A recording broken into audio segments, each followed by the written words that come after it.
आज दोस्तों आइए आज हम लोग बताते हैं कि नर्क का द्वार क्या है। और आप लोगों का भक्ति शक्ति चैनल में स्वागत है। आइए जानते हैं नर्क का द्वार क्या है।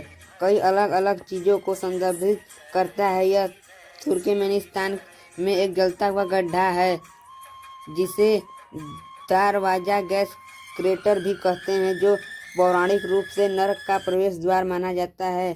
यह उन 3 दुर्गुणों को भी संदर्भित करता है जो गीता के अनुसार नर्क के द्वार हैं: काम, क्रोध और लोभ। इसके अतिरिक्त यह कभी कभी उन भू वैज्ञानिक या पौराणिक स्थानों को भी कहा जाता है, जैसे कि तुर्की में हेरापोलिस में एक गुफा है जो जहरीली गैसों से खतरनाक होती है, और इसका भौतिक स्थान दरवाजा गैस क्रेटर तुर्कमेनिस्तान। इसे नर्क का द्वार कहा जाता है क्योंकि यह 50 से अधिक वर्षों से लगातार चल रहा है। हेरापोलिस तुर्की एक प्राचीन मंदिर की गुफा है जिसे प्लूटो गेट या नर्क का द्वार भी कहा जाता है, क्योंकि इसमें जहरीली कार्बन डाइऑक्साइड गैस निकलती है। आध्यात्मिक और दार्शनिक अर्थ।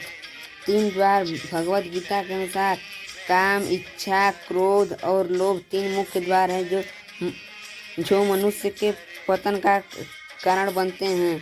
और आध्यात्मिक अवधारणा के अनुसार कुछ संदर्भों में इसे भी कहा जाता है जहाँ व्यक्ति किसी को केवल वासना की दृष्टि से देखता है, जो आध्यात्मिक पतन का कारण बन सकती है। और नर्क का स्थान बहुत ही खतरनाक होता है। और भगवद गीता के अनुसार नर्क के 3 द्वार है: काम, वासना, क्रोध और लोभ है, जो मनुष्य के पतन का कारण बनते हैं। ये दुर्गुण व्यक्ति को आध्यात्मिक प्रगति से रोकते हैं और आत्म विनाश की ओर ले जाते हैं, इसलिए समझदार व्यक्ति को इनसे बचना चाहिए। नर्क के 3 द्वार विस्तार से आइए हम लोग बताते हैं आपको। काम, वासना यह किसी भी भौतिक वस्तु या इंद्रिय सुख की आध्यात्मिक इच्छा है। क्रोध, जब वासना या अन्य इच्छा पूरी नहीं होती तो व्यक्ति को क्रोध आता है और जो विनाशकारी होता है। लोभ, यह किसी चीज को अत्यधिक खाने की लालसा है और जिससे अक्सर भ्रष्टाचार और अत्याचार बढ़ता रहता है। इन 3 दुर्गुणों का त्याग करने के लिए मनुष्य आध्यात्मिक यात्रा में आगे बढ़ सकता है।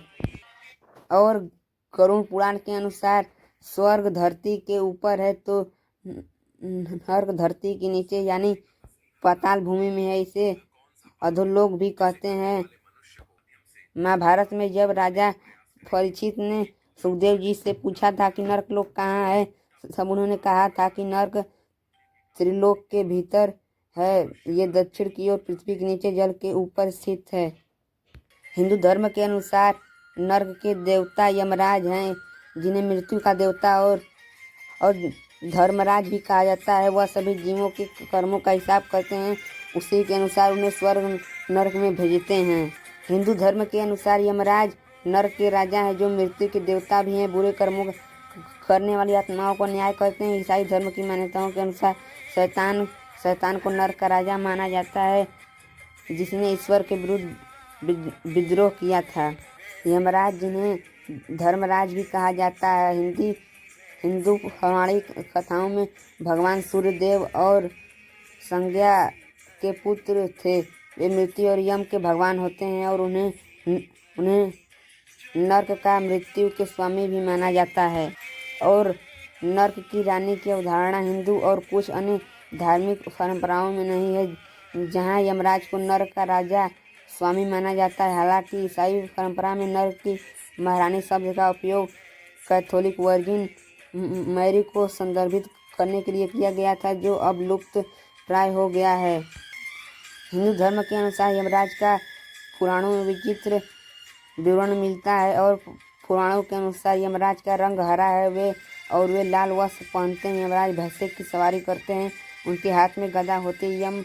यम के मुंशी यमराज के मुंशी चित्रगुप्त हैं, जिनके माध्यम से वे सभी प्राणियों को कर्मों और पाप पुण्य का लेखा जोखा। और यमराज के 108 नाम हैं। और इसमें से कुछ हमें याद है जो बताते हैं आप लोगों को। यमराज के धर्मराज, मृत्युंजय, अंतक, वैवस्वत, काल, सर्वभूत, क्षय, औदुंबर, दग्ध। भगवत गीता के अनुसार नरक के 3 द्वार हैं। नर्क के द्वार दुनिया की सतह पर स्थित विभिन्न स्थान हैं जिन्हें पाताल लोक के प्रवेश द्वार की पौराणिक प्रतिष्ठा प्राप्त है। अक्सर ये असामान्य भूवैज्ञानिक गतिविधि वाले विशेष रूप से ज्वालामुखी क्षेत्रों या कभी झीलों, गुफाओं या पहाड़ों पर ये पाए जाते हैं।